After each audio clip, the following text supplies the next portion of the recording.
Oh, Jesus. Hey, how are you? Good, how are you? Wonderful. What's up, buddy? What's going on? How are you? Hello, Leo. How are you, big guy? I'm Like, doing I'm good. good. And very cold today, though. Yeah, it's not warm out. No. What's going on with him? So, I think today we're here, well, we were supposed to be practicing getting in the car because he doesn't jump into the car, but it's a little cold. Yeah. So we'll see how we do. All right. He doesn't drop anything, so like when we're playing, he doesn't know drop it. Want to work on that. I also want to review with you when he's off leash, how that comeback is supposed to happen, because I think within our family we're all doing it a little bit differently. Okay. And so I want to review with you how that's supposed to happen. Sure. So once he goes off leash, it's okay, and then what happens after that? Yeah. Okay. Because actually I don't think we ever really covered that with Krista either. Leo said. And that really is it. Getting in the car is a big one, because before his surgery, we thought it was just him not wanting to get in the car because he couldn't jump, but he still will not do it. Sit. Yeah. Okay. All right. Well, let me grab my coat real quick. We'll see if we can take a look at the car real quick first. Okay. And kind of go from there. Okay, up. Yeah, so he'll get to that. Yeah. And then he wants to be lifted in. Okay. So, I mean, that doesn't work. Yeah. So, Leo. All right. Sit. All right, let me see the leash here. Done. We've tried. Here's this clicker. I don't need that for this. Okay. Come on, buddy. What were you going to say? And What have you tried? Tried like doing a running start. Yeah. And, you know. Sure. Come here, bud. Good. So here's the thing, right? Like, now I'm not saying we fix this right away, but a lot of times it comes down to the mentality of it, I see, right? So even though we may be getting a running start and like doing all these other things and stuff like that, unless we in our mind when we go to do it are like, we're getting you in here right now, bud. Like, we're gonna not only get that running start, but I got that leash pressure going, the momentum's going, there's no option for you basically to not do it. A lot of times they will still resort to like kind of just half doing it, you know? Come here, bud, let's go. Good job. So we'll try this one more time here. So same deal, as I'm approaching the car, leash pressure is already gonna be going forward, and I'm essentially gonna be kind of pulling him into the car as I'm going, right? Come on, bud. There you go, buddy. Good job. You know, Don't knock your knee out. Okay? A little. We don't want to get it fixed again. Gonna be a little clumsy with it initially, since he's obviously not used to doing it. But good job, bud. There you go. And then from there, once you get him doing it successfully, you know, I don't know how food motivated he is and stuff, but you could add a reward in if you wanted to, obviously. Same deal. No commitment there. I'm afraid I'm going to fall. Yeah. That's the bigger problem. All right.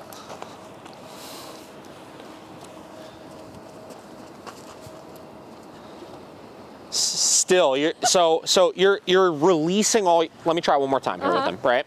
You're releasing all your pressure when you're going up. You're going up and you're going do this, right? Which is why he's only going halfway. Well, you know what? Let me try something here. Okay.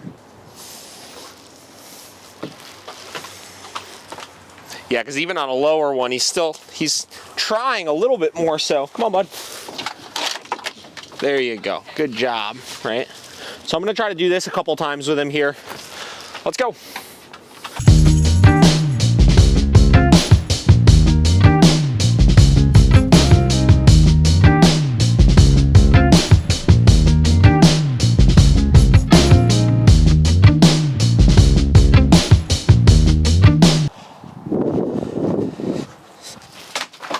Good.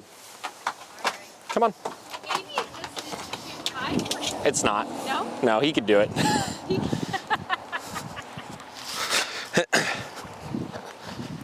Come on, buddy. Good. Good We know, I mean, again, we know he can do it. The problem is it's just so patterned in not doing it. Just right? practice. Okay. Good job, bud. Come on, let's go. There you go. Now, sometimes kind of alternating back and forth between something a little bit lower and a little bit higher initially. Good job. Can at least, I'm just gonna pop this off for a minute here. Come on, bud. My husband said she might be a little bit. Sure. Come on, buddy. Let's go. Let's go. Nice. There we go. So I'm gonna try one more here. Good job, bud. Let's go. Good.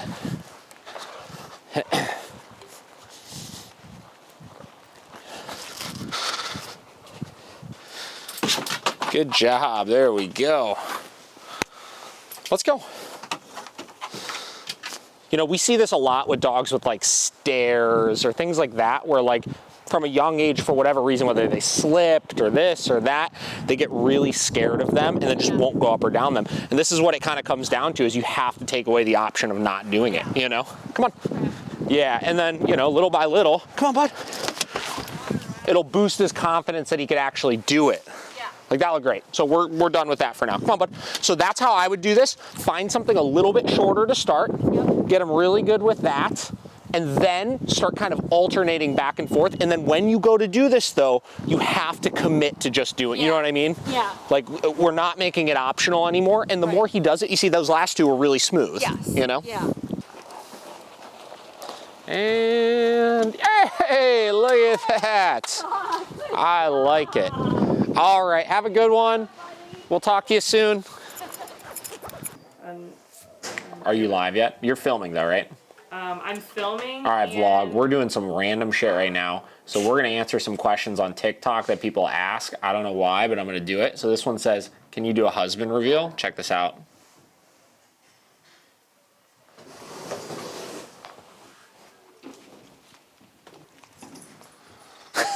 Wait, did I do it? See, I don't know how this works. Add sound. Can I add sound? What? Well, people are joining your Instagram live, so you need to How do I do this? telling them. Video, but how do I add sound? Oh, do you want to add music to it? Yeah, I want to add music to it. Sound. Search with This the is little David the microphone. dog trainer learns how to TikTok. We'll do the SpongeBob closing theme song music.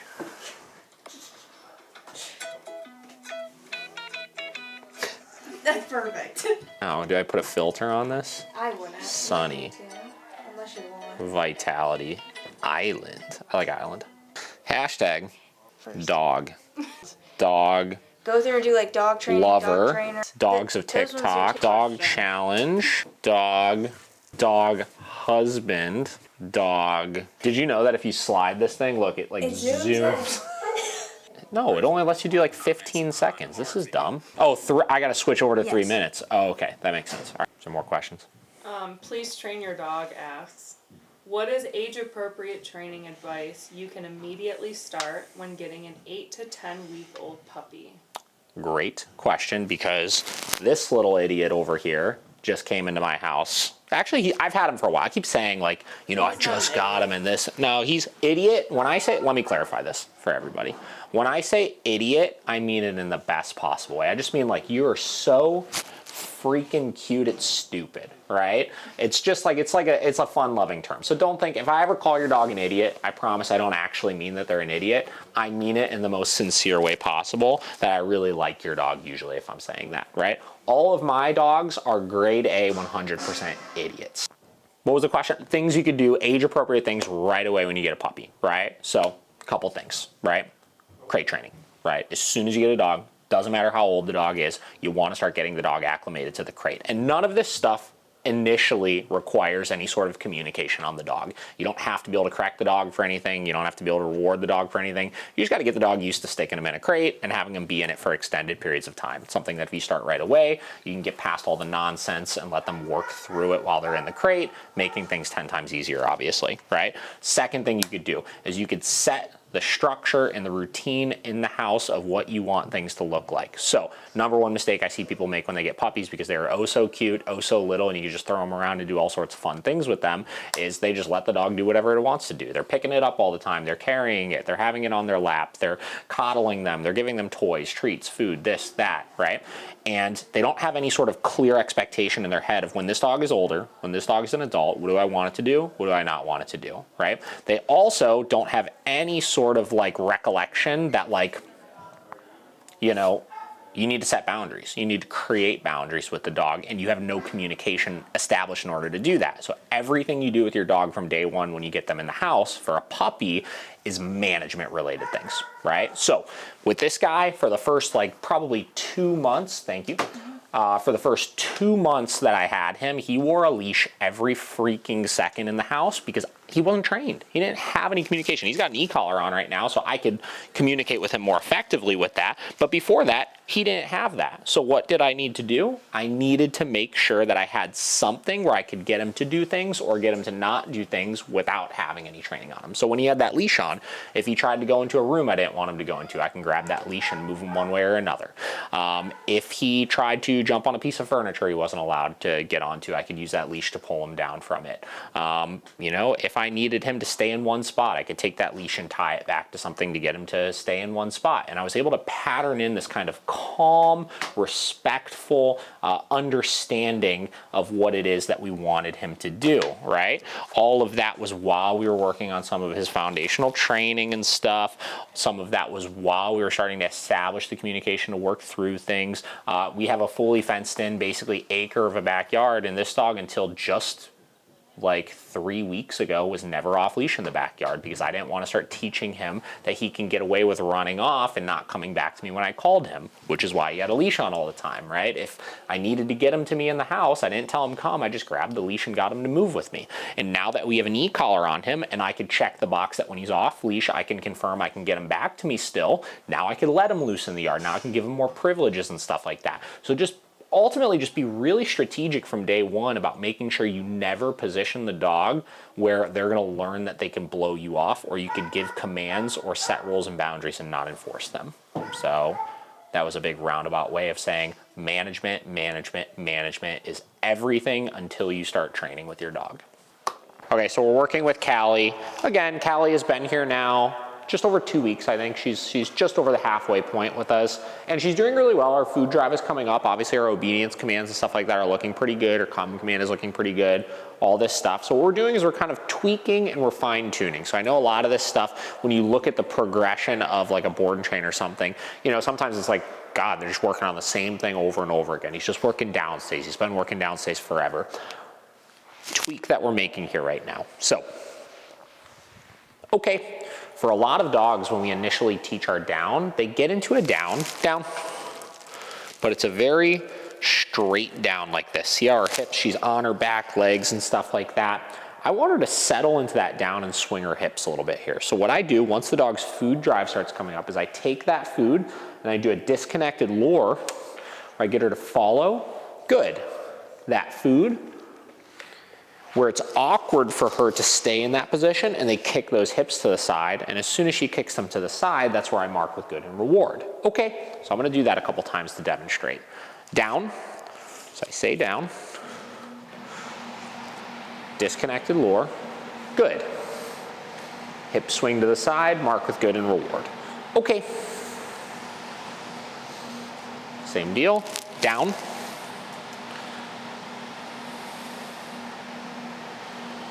Get her in the down.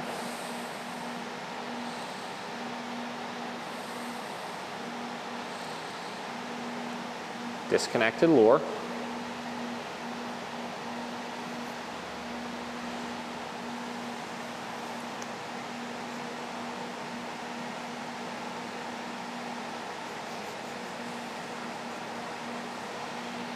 Waiting.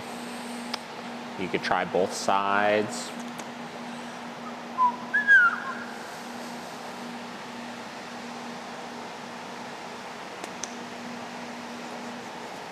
No, down. She gets up, you'd mark with no, good. And the second she downs, mark and reward. Okay. This will help stabilize your downs quite a bit. Down. This will start making sure that she's not meeting you halfway with the treat. A lot of people when they're working downs, they'll start, you see this? They'll start coming in like this for the reward, and the dog will start craning up and meeting them halfway. This ensures when that food is over your head, it's kind of a nonverbal cue, good, to stabilize even more, which can create better impulse control around that food. Okay, so that's kind of what we're working on with her right now. Down. And I want to start seeing it hit a point where she's much quicker in doing that. She's understanding more clearly what I want her to do.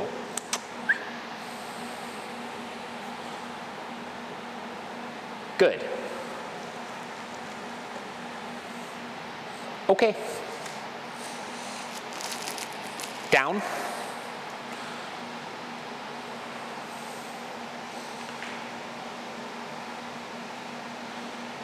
Obviously, she's still a little nervous with the camera there.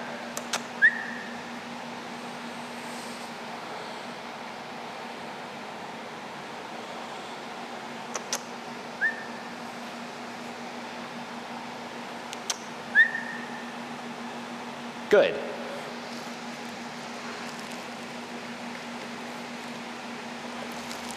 Okay. Come on. Down. Good.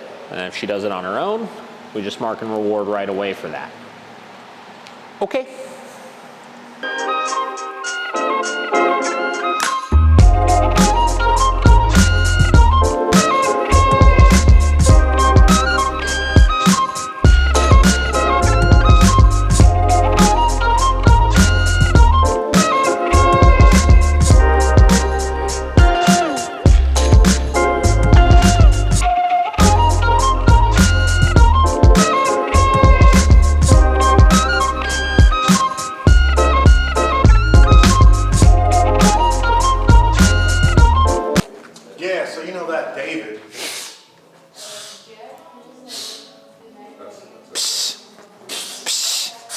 I just don't know how I feel about Matt, you know? He comes in here and he just makes those noises like that and then he just like runs away. I think he's scared.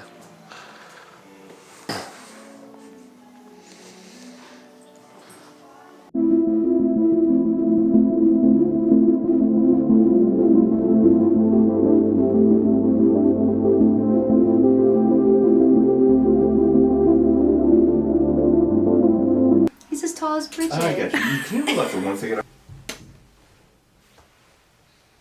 said, get the fuck away from me or I'll bite you in the face right now.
She messaged me on April 20th, 2020. She said, "Hey David, quick training scenario question that I'm not sure is even possible at all. So I'm currently living in Guatemala and have Teddy here with me." No other dogs are ever on leash here, and with the e-collar and leash, we've actually been doing really well, and he's making a lot of improvement since we've been here. Bull just like asked me some questions about like how do I handle being in Guatemala with my dog. Then just now she sent those videos and said, these are feral ponies, and I didn't even tell him to lay down. He just went and did it himself. Feral ponies. Feral ponies.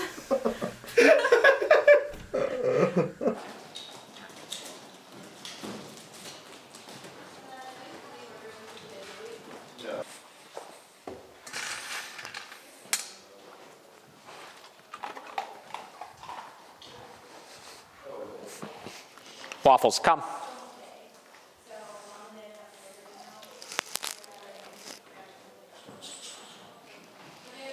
Yes. All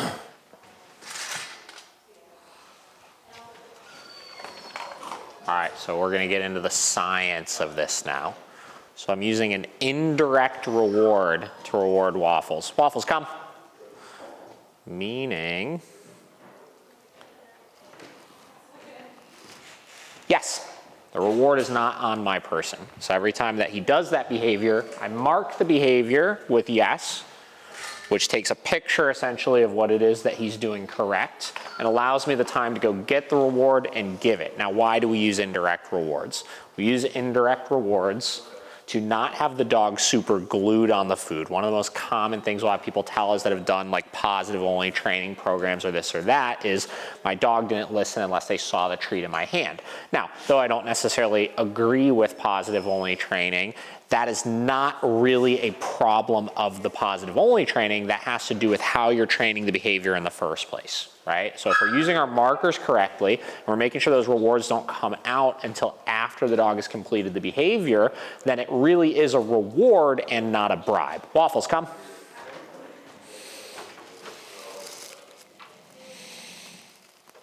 Yes. And they'll start to correlate that they have to do the behavior, and that reward could seemingly come from anywhere at that point. Down. Good.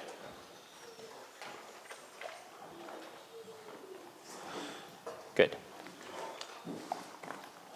Okay. Come on. Down. Good. Good. Okay. Come on. Down. Good. Good. Good. Okay.